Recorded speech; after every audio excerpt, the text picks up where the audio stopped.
I think I understand why, from the Jewish perspective, the safety of Jews is paramount. But I also understand why other people don't share that perspective. And it seems unfair to expect them to. And so I feel like I'm always balancing that.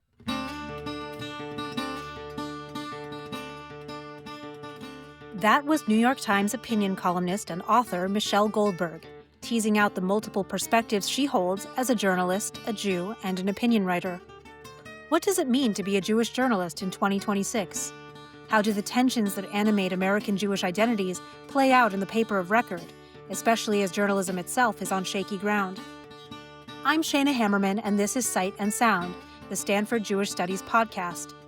Here we host conversations with scholars and artists as we explore Jewish scholarship, culture, and history. On today's episode, we welcome award-winning journalist Michelle Goldberg to explore what it means to be a Jewish journalist today. For nearly 10 years, Goldberg has served as a New York Times opinion columnist. She has also authored several books about the Christian right, reproductive rights, and wellness culture.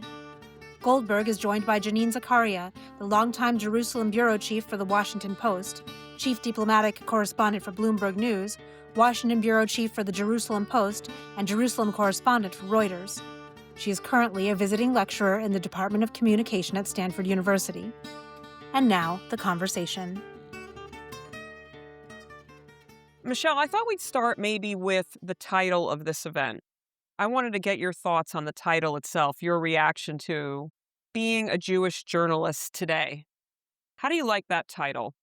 Well, I feel like I have a little bit of an inside-outside relationship, which is maybe why I'm so interested in kind of covering debates about Israel and anti-Semitism and Christian nationalism. I'm not observant. I'm like a really secular person, and occasionally I get a lot of emails calling me an anti-Semite, saying that I am using my last name as cover for opinions that are inimical to the Jewish community. At the same time, I have two Jewish parents. I have a Jewish husband. I just bar mitzvahed my son. So I feel like I have some standing to believe that I do wish the best for the Jewish people. Somehow, I don't actually know how it happened that these questions about Jewish identity and Zionism and Israel and anti-Semitism, which were always like a little bit obscure in some ways, have kind of rocketed to the center of our politics, right? Like years ago, actually, maybe it wasn't that many years ago, maybe it was 3 or 4 years ago, I thought about doing this story about something that was happening in Germany, where the German government had officially adopted the International Holocaust Remembrance Association definition of anti-Semitism, which covers a lot of forms of anti-Zionism. And so you had this very ironic situation in Germany where a lot of left-wing Jews and occasionally kind of left-wing Israeli expats were being sanctioned or defunded by these German Gentiles because of accusations that they were anti-Semitic. And to me, this seemed like this kind of very particular German irony at the time. But now, a few years later, you see very, very similar things happening here. Yeah. So I understand why Jewish studies would call this being a Jewish journalist today. But for me, as a journalist who Mhm. worked as a journalist for so many years in the field, like I never wanted that modifier as part of my Right. bio. Well, it's I just weird. wanted to be a journalist. I happen to be Jewish, right? But I don't, because by saying Jewish journalist, then there's a certain kind of expectation that is, right? Right. Well, on both sides, Yeah. like both an expectation. I mean, I get so many some very angry, but some very plaintive emails from people who feel like betrayed that Because your name is Goldberg and right, who feel betrayed because I don't think that Zoran Mamdani is a raging anti-Semite so I get those kind of emails a lot. And then occasionally I get the other kind of email, which is, your name is Goldberg, but you haven't said whether you're Jewish. So how do I know whether you have a conflict of interest? right. Yeah. Well, all right. That's a whole thing we can come back to. So before we get into the whole Jewish element of this, I want to talk about the role of the opinion journalist, Hmm. okay, in 2026. How do you see your role as an opinion writer in the New York Times in an era where we're all drowning in hot takes and opinion on Substacks and influencers and the like? It's a good question, and it's something I ask myself all the time. Back when I worked at Slate, Julia Turner, the editor in chief, used to have this phrase for kind of that anything we do should be, she said, adding information to the internet. And so I keep that in mind a lot, that I don't want to write anything that I feel like has no reason for being or sort of no addition to the conversation. It's not always easy to do that twice a week because I'm on a regular schedule. But it's why we have the great luxury at the Times of being able to do a lot of reporting as opinion columnists. So I'm able to travel a lot. I'm able to interview people, which I think hopefully elevates what we do beyond hot takes. Although sometimes I also think that there is just value in having an opinion, especially when you kind of are thinking, like, why isn't anyone saying X? Because sometimes, even though we are drowning in something, there's an obvious point that you feel like nobody is making or nobody is making in a high profile publication. Being able to do that is both a great luxury, but at least some people I think find it a balm. I am constantly getting emails that say, you make me feel like I'm not insane, which makes me grateful. And then the third thing is we have no influence with the Republican Party, or almost none. I mean, some because when they want to make an argument, they still are more likely to make it like in the New York Times than in Breitbart, which tells you something. But we have a lot of influence, frankly, with the Democrats. There's a lot of Democrats who care what's in the New York Times. When you So say "we," just to be clear, I wanna clarify, do you mean the opinion page of the New York yes, Times? Yeah, okay, yes. specifically, yeah. Yes. Well, Yeah. no, I mean, the New York Times writ large, actually. Mhm. This is a tiny example, but I think a useful example. Just this week, I wrote about this race in Texas. There's a Yeah. race in the Texas 35th district where it's come down to a runoff on the Democratic side between this like truly crazy woman named Maureen Galindo, who A sex is therapist and housing activist. right. And, I often am making the argument that just because this person is an anti Zionist doesn't mean they are an anti Semite. This person is an anti Semite by any definition of the term. And she came in first in the four-way runoff because she was seen, Democratic voters are so angry right now. They're so furious at the establishment. They feel like no one is protecting them. And so she's the most anti-ICE, the most kind of, and I think that maybe the full extent of her craziness didn't break through. But anyway, she comes in first in this four-way primary and is immediately endorsed by the people who came in fourth and third. So she's running against Johnny Garcia, who is a moderate, a centrist, probably someone really good for the district, Hispanic in a district that's majority Hispanic, somebody who's probably much more in tune with the district, but maybe not in tune with the Democratic base. He's a cop, he's a deputy sheriff. So anyway, I write this piece, and one of the people who endorsed her immediately rescinds his endorsement and says, after reading Michelle Goldberg's column, I can no longer stand behind. And John Lira is his yeah. name, yeah. And so that's, again, a very small example, but sometimes you do feel like you can actually do something concrete. Oh, I mean, you're the New York Times opinion writer. You can have huge impact, right? But I loved what you wrote in this piece on May 11th. And you alluded to it, but I think it's worth pausing to read it since we're going to dive into this. I often write about bad faith accusations of anti-Semitism that are meant to silence criticism of Israel, particularly when it comes to the annihilation of Gaza. But just because not all anti-Zionism is anti-Semitic doesn't mean none of it is. Right. So I love that you write about this topic with a certain kind of nuance that is often absent in these sort of black and white framing around that issue. So I want to just take us back to now October 2023 and the onset of the Israel Hamas war. You wrote two different pieces, 4 days apart. One was expressing disgust with people on the left in the US who didn't see Israeli civilians who were murdered as civilians because of theories of illegitimate settler colonialism and the like. 4 days later, you shared your despair at the sort of bloodthirsty calls for revenge among Jewish Israelis. So, talk about how you were wrestling with all this and sort of wrote from each side in that period and subsequently. Well, I'm not sure that there's necessarily like a conflict between those two positions. Like, I think most people, I was very shaken by what happened on October 7th. I mean, it was devastating to see. And then it was devastating to see the kind of callousness about it among people who, in many cases, their criticisms of Israel are criticisms I share. But the celebration of the you could call it like the paraglider left, right? The people who were posting celebratory images of paragliders on their social media, the protests that were immediately accusing Israel of genocide, although frankly, I feel like those protests have taken on a kind of a different they now I have somewhat of a different perspective on them because it's sort of hard to accuse somebody of being prematurely anti-genocide, but I think that in some ways Israel's behavior has made it very difficult for people on the left who want to criticize that kind of language. So there was an indecency in much of the response that seemed necessary to call out, and that I think caused a lot of anguish among left wing Jews that I was talking to and left wing Jews that I was reading. And at the same time, whatever you think about whether it's fair to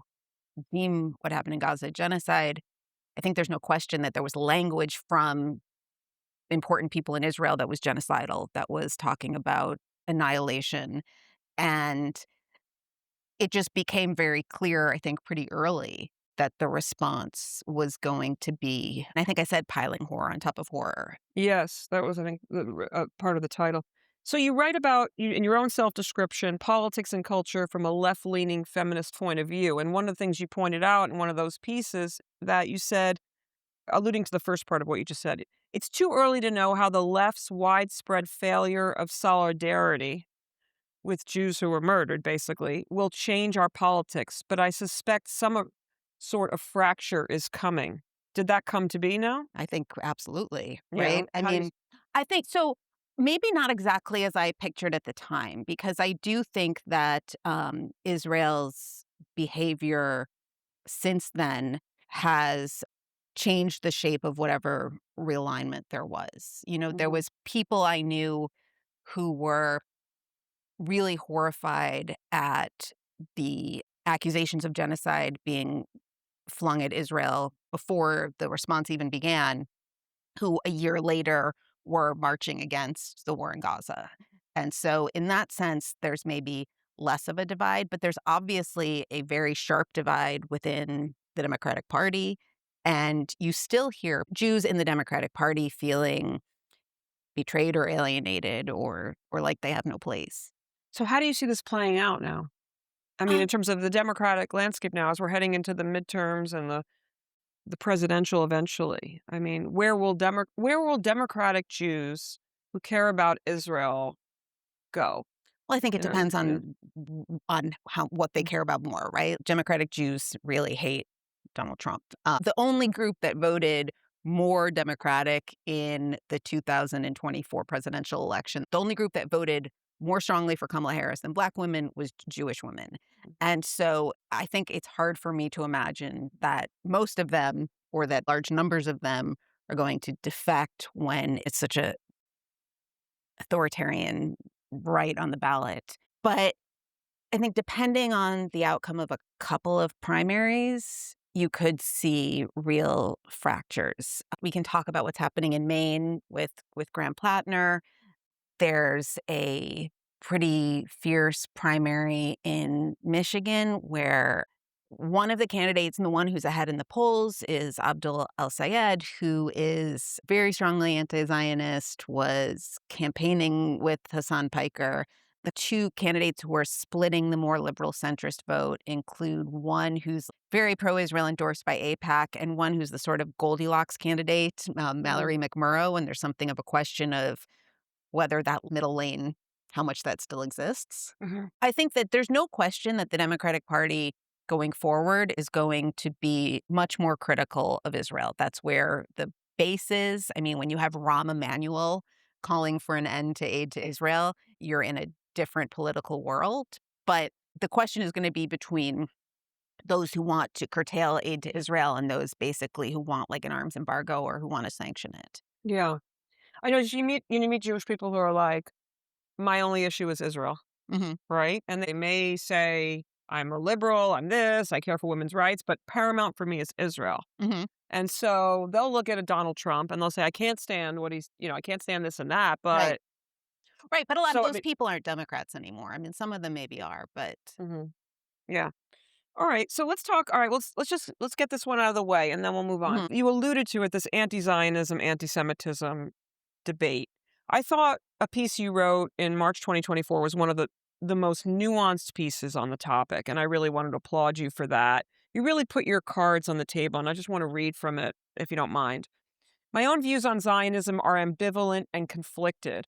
I'm a secular Jew, as you pointed out, with no particular attachment to Israel, spiritual or otherwise, though I also recognize that my ability to hold myself aloof from the country is enabled by the great privilege of an American passport. I think the idea of Israel as a colonial entity that will eventually be dismantled is a malign fantasy. Most Jewish Israelis don't have anywhere else to go.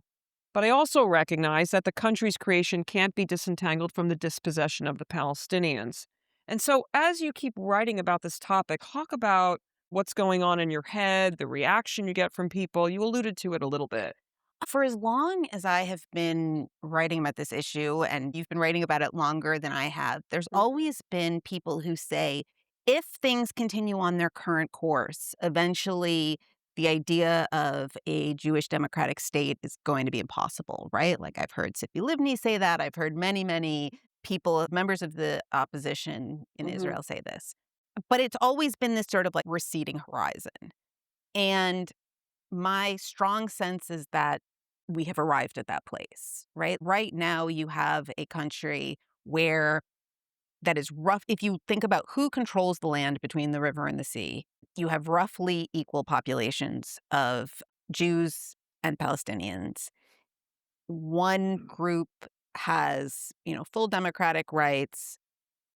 Palestinians in Israel proper have most of those rights, and people in the or people in Gaza and West Bank have none of those rights. And the way that you could solve that equation mentally, if you were a liberal Zionist and you both believed that the creation of Israel was a legitimate response to the Holocaust and that the systemic domination of one people by another was immoral and untenable, the way you solved that was by the two-state solution. But nobody believes in the two-state solution anymore, or almost nobody. And the Israeli government does everything possible to make such a solution impossible.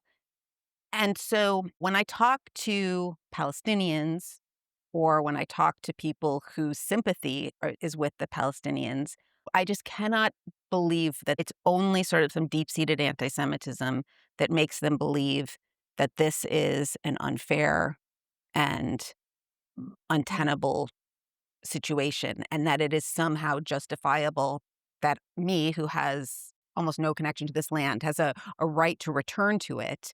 And they whose grandparents grew up there do not. I think I understand why, from the Jewish perspective, the safety of Jews is paramount. But I also understand why other people don't share that perspective, and it seems unfair to expect them to. And so I feel like I'm always balancing that because I don't think that the anti-Zionist position is illegitimate, particularly when it's held by people who are Palestinian or connected to the Palestinians and feel like Israel's creation has been a personal disaster for them. I don't think that that feeling has to come out of racial or ethnic animus. And so I tend to feel that what is threatened right now in America, to me, is the idea of multiracial democracy. And it's multiracial democracy that has allowed American Jews, although not just American Jews, but American Jews in particular, to thrive as they have. It's what's allowed me to thrive. And there are people who are anti-Zionist who believe not in driving all of the colonizers out of the land, but who believe that everybody in that part of the world should be there should be some sort of political settlement in which everybody has equal rights. And you might say that that is kind of unrealistic, and I often think it is unrealistic, although unfortunately every outcome is unrealistic except for continued domination, in my view. You might think that's unrealistic, but I don't think it's hateful. And I think that people who believe that can also be allies to Jews when it comes to the question of pluralism in the United States. So, in a piece you wrote earlier this year, How Israel Lost Americans, you said that, and it relates to what you're saying, Israel, by behaving appallingly and then trying to silence any condemnation of its appalling behavior as anti Semitic, gives ammunition to Jew haters. Mhm. You're talking about Jew haters here and Yes. the people Yeah. who are threatening Yeah. the. So right, and so Yeah. I think someone who I was particularly thinking about when I was writing that, I don't know if you read the piece I wrote about this guy named James Fishback in Yeah. Florida. So James Fishback is a very long shot candidate for governor in Florida. He's not going to win. You don't have to worry about that. But the reason he's interesting, or the reason I went and wrote about him, is because he's drawing huge crowds of young people. Like I had actually never seen anything like this when I was going to political rally at Jacksonville Country Club, and there's 100 people in the room and more trying to get in outside, and the youngest age is like 16. You don't see teenagers getting that excited about political candidates that often, right? He's tapping into something that might be the future of the Republican Party. And when you talk to the people at his rallies who are mostly followers of Nick Fuentes, who you've maybe heard of, they will constantly talk about this like anti woke culture, being told that any sort of attempt to limit what they say is an attack on their free speech rights and their fundamental civil rights as Americans. So now you have this huge anti woke backlash, except when it comes to Israel, their universities, their colleges, their high schools have adopted the International Holocaust Remembrance Association guidelines. And so they have the oppositional defiant relationship to being told that they have to be very careful when they talk about Israel. The more they're told they have to be very careful when they talk about Israel, the more it becomes like a mark of bravery and defiance and authenticity to say the most extreme things about not just Israel, but about Jews. So that's what James Fishback does. And the amount of excitement that he's generating is, I think, kind of testament to how much this approach of just trying to shut up this conversation has backfired. All right. So let's stick with this James Fishbach anti Semite for Mhm, a moment, as you're sort of describe him in your piece. mhm, And Tucker Carlson, who mhm, you also write about his, what is it? His renunciation of, oh my God, I can't believe I helped Trump get elected. right. However, he's still peddling the Well most well, it's not even Semitic. however, it's like, "Oh my god, I can't believe I helped Trump get elected. I was accidentally doing the bidding of the Jews." Right. It's even worse, right? I mean, he's called him all kinds of things. I think he called him a slave. A slave, right. So we're all looking at this. It's a concerning thing. What should be done? Like, what can be done? Sometimes it's easier to identify the problem and it's harder to identify the solutions here. What's missing in the response to this movement of young, angry, white, anti woke men who are also anti Semites? So I don't know that I have a total answer to that. I'm not sure that liberals can do much to stop the kind of radicalization of the far right. I mean, I do think that this particular thing, when you try to stigmatize, I mean, I think we can all see it when it came to the attempts to create very strict rules around the way you talk about gender or the way you talk about trans people or the way you talk about race. There was, and I think it's important to be careful and sensitive in the way you talk about all those things. I think it's obvious that the attempt to sort of micromanage that has created this furious counterreaction. And so to me, it should be equally obvious that something similar is happening with the way people feel like they talk about Jews in Israel and the way that sometimes people have real questions that they can't answer. But I'm also not sure that that is. So I think you should stop doing that. But but Mhm. like I don't know that that's sufficient because the biggest driver here is social media. There was a time when you had some of the leaders of these social media companies had some, at least ostensible level of social concern, and that has now just completely disappeared. I mean, That's one of something we're on out here. Right. They're all So about like 5 miles from here. yeah, so But a find so frequent topic I on mean, this that's campus, that's yeah. the point at Yeah. which an intervention would Yeah, be, I think, most I useful, agree. but how you make that intervention, especially I mean, the one thing Well, I will Elon say Musk owns right, X right, and now. Elon Musk is, like, the Mhm. biggest purveyor of white nationalism, maybe in the world. Let's shift to that white nationalism or Christian nationalism as your book, which is an excellent book, this book, Kingdom Coming. And you wrote this book out 20 shockingly years ago. 20 years ago. And reading it now is so, we were so prescient.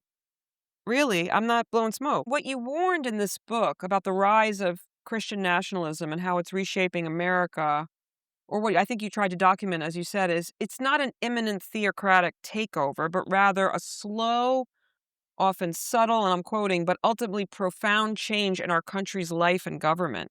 So, as you were writing this book 20 years ago, and you look at the United States now in 2026, with the kind of governance we have, what came true, and what are you still waiting for? Well, part of what came true, I think, was that in many ways the creation of the complete alternative reality. So I would go to homeschool book fairs, and it was the sort of Borgian thing where you think, what if I had grown up and every book I went to and took out of the library and everything I was taught in school and everything I heard on the radio all gave me this version of history? And when you went to the science museum, it was the Creation Science Museum. It's this complete alternative but internally consistent reality that you saw an effort to impose it in various ways on public schools, in government, in the Republican Party. And I feel like we are much, much further along than maybe I could have imagined. Much I mean, further along. yeah, I It's mean, much worse than you I think it's anticipated. much worse than I anticipated. I could not have imagined this ideology becoming the official ideology of the military. I wrote in that book about a theology called Christian Reconstructionism, which is a real theocratic ideology that calls for the imposition of biblical law in many aspects of American life. One of the most significant Christian Reconstructionists in the country is very close to Pete Hegseth. They're doing some huge I actually don't even know the details because I think it was just announced some big 9-hour prayer rally to celebrate America's 250th anniversary that Pete Right, something that Hegseth would have been unheard of, right? right. And now Or even when I was writing this book, having the 10 commandments in the classroom, which on the one hand, kind of what's the big deal, but it's meant, I think, to be very exclusionary. These laws are often designed to say, this is our nation, especially if in a state like Texas, where there's a lot of anger over burgeoning Hindu and Muslim communities. It's meant as a sort of exclusionary gesture. And again, you couldn't have imagined the 10 commandments in classrooms. And in fact, there's a whole chapter mhm. in this book about the fight over this 10 commandments monument in Alabama, which is where I met the that was kind of when Roy The Moore room was becoming famous, and it's fun something I didn't write about in this book, but I was quite young when I wrote this book, and I looked young, and I spent so much time in that world, and I think one of the ways I was able to move through it is that nobody took me seriously. So I was president. interviewing Roy Moore, Yeah. and he was like, "Oh, is this for a school project?" And and I was like, "No, I'm writing a book." And he's like, "Oh, for school?" And I have to say, like, at the time, the fact that he thought I was a schoolgirl took on a different resonance Right, if you later. remember, Google Roy Moore, those of you who don't remember. Maybe what I didn't understand or definitely didn't predict was that the spearhead of this movement, I was picturing someone more like Mike Pence than Donald Trump. I Mhm, wrote the first mhm, article, I believe it was the first article about mhm. Alex Jones for the New Republic. And at the time, it was like me trying to explain that there was this guy and why he mattered. And, I could not have imagined him being somewhere that like a presidential candidate, would be speaking a few years later. Michelle, as I was reading your opus here, which is just so impressive, and I do look forward to your columns because they are reported, and I like that reported analysis. I know for myself, I like having that because I care about what you know, not only what you think, and so Mhm. you do both very well. But I was struck that when we talked on the phone, and you said this thing about I don't know, I'm Jewish, but I'm not really the inside out thing. I gave my son a bar mitzvah because he wanted one. I wasn't really moved to, but you have this radar for anti-Semitism. And it's whether you write about this Fishbach character or Tucker or whatever, and even in this Means of Reproduction book, this other awesome book, where you found this character, Father Paul Marx, a Catholic priest from the Midwest, not only known for his anti-abortion activism, but for his anti-Semitic rhetoric. Mhm. Like, why do you keep highlighting these characters? Do you have a fear about it that's Yes. really deep, that it's not gonna be safe for Jews in America? Is that why you Right. keep coming back to it? So, yes, but, I think part of it I grew up in Buffalo, and my earliest political experience was I don't know how many of you remember the Spring of Life, which is when Operation Rescue do you know Operation Rescue was this kind of direct action anti-abortion group that would go and physically shut down They clinics. stood outside and harassed the women as they were, or was Well, more than it that? was more More than that. It mm, was rushing the clinics and then chaining themselves and shutting them down. uh, And so first they did it in Wichita, and then a year later, when I was in high school, they came to Buffalo. And so my earliest political experience was like everybody kind of linking arms to physically keep the clinics open. And that was my first encounter with these people who were like really, really aggressive. It was this kind of demented game of Red Rover, that children's game where you're holding it and they're rushing at you and you're trying to. And then a couple of years later, one of the doctors who I used to stand in front of his clinic was assassinated in his house. And there was always an anti-Semitic undercurrent because the doctors were Jewish. And so this is my like kind of first political awakening. And I think it's what gave me this interest in the religious right in particular. And so then a few years later, I start writing about the religious right. I was in Ohio covering the 2004 election for Salon.com. And I remember everybody was very like, kind of cocky. All the Democrats were kind of cocky because you would go out to the streets and see who was canvassing, and you just wouldn't see any Republicans. And they were like, "Where are they? They have no ground game." And I don't even remember why I started going to churches, but I was going to these mega churches and it's like, "Oh, no, the ground game is in here." And just the fact that they missed it, in some ways, that was the genesis of Kingdom Coming. But when I was writing Kingdom Coming, I was just reading all the time about the history of populist right-wing movements. And so as Trumpism has come to power, all the alarm bells have gone off. Yes. so I'm asking you a Jewish mommy question. Mhm, Jewish mommy to Jewish mommy. mhm. If your son wants to wear a Jewish star, what do you do? Oh, I would let him. No problem. You're not So, worried. not really. I Okay, mean, so you're in Brooklyn, but I'm in sure, so in no, I would let him. It's funny, although he might be more anxious than I am, actually. Although he's more anxious about the right also, and he's just gotten to this age where he doesn't read nearly as much as I want him to, but he does listen to podcasts and watch documentaries, and mm, he's constantly asking me why we're not leaving. your son's asking you that. Yes, but because of Trump and the right, that's what he's scared of. And what do I you tell him? I tell him that we will have ample warning that when they start coming after journalists, I'm pretty low on the list. And Although, I mean, you do, Michelle, I mean, you write for the most prominent news organization and you write about these people. I can't imagine your inbox hasn't been, or you haven't I been on. guess, but I just feel like, in turn but right, but Cash Yeah. I'm not a priority for Cash Patel, I'm not a priority for, like, they're after other people. Who are doing more dogged investigative Right, yeah, kind of like, yeah, absolutely. I see. But Mm. I should say that I don't want to downplay anyone's fear, and maybe I can be, like, a little bit too sanguine about all this. So, I was at a dinner, and me and some other people were saying just that we kind of can't really relate to the fear that we hear from other Jews. And then I said, but that maybe that's because I walk around, I don't know that anybody knows I'm Jewish. I mean, if people know I'm Jewish, it's probably just because like they see me on TV and know actually who I am. So I asked my very good friend Misha, who's a rabbi. I said, "Well, how about you? You wear a kippah. Do you feel this walking around?" And he told me this funny story about being in Manhattan, and he's also like a little spacey, so he's got his earbuds in, and he's walking down the street, and somebody pulls up, and they roll down their window, and they're like, "Take that thing off!" And he's taken aback, but he goes to talk to them, and it's an Israeli. It's an Israeli who's like, "It's not safe for you to be wearing that." Okay, well, with that, I have my final question, courtesy of Jewish studies, and then we're going to open it up. So, as a usual practice at these events of Jewish studies, we'd like it if you could share a quote From the field of Jewish studies or Sure. a Jewish text or Well, any other you text? told me this was happening. It's Yeah, and not I like I gave you a had little one off warning. the You top didn't of my just head. happen to have this quote here. My first thought was my favorite Yiddish saying, which is, "If you're going to eat pork, eat the best." But I figured I should come up with something more profound. And so, Something relevant to our contemporary moment. so it's this quote from "We the Refugees" by Hannah Arendt. She can be quite like withering about the Jewish mainstream, and so I'm not endorsing her definition of the parvenu, but I do love her idea of the Jew as a conscious pariah.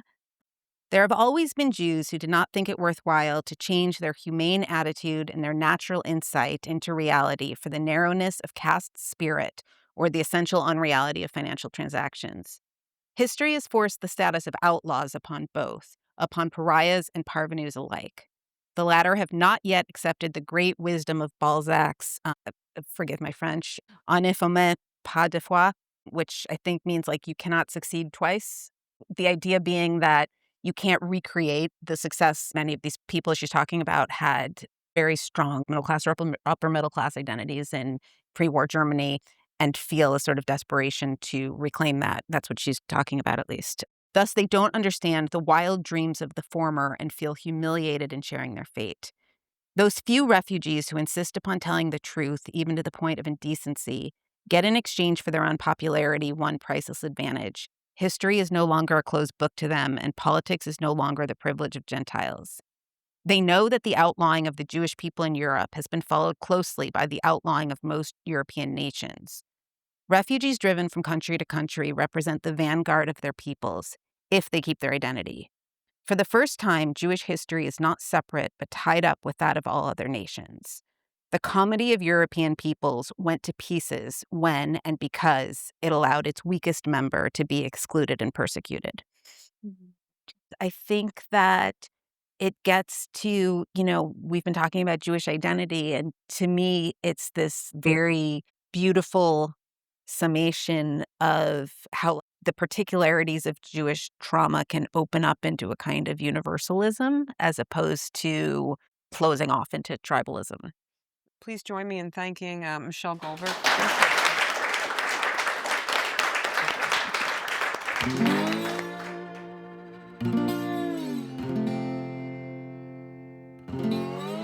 Today's episode was produced by me, Shayna Hammerman, with help from Eva Clem. Sound editing and design by Romy Kiorian. Original music is by Jeremiah Lockwood. Cite and Sound is a production of the Toby Center for Jewish Studies at Stanford.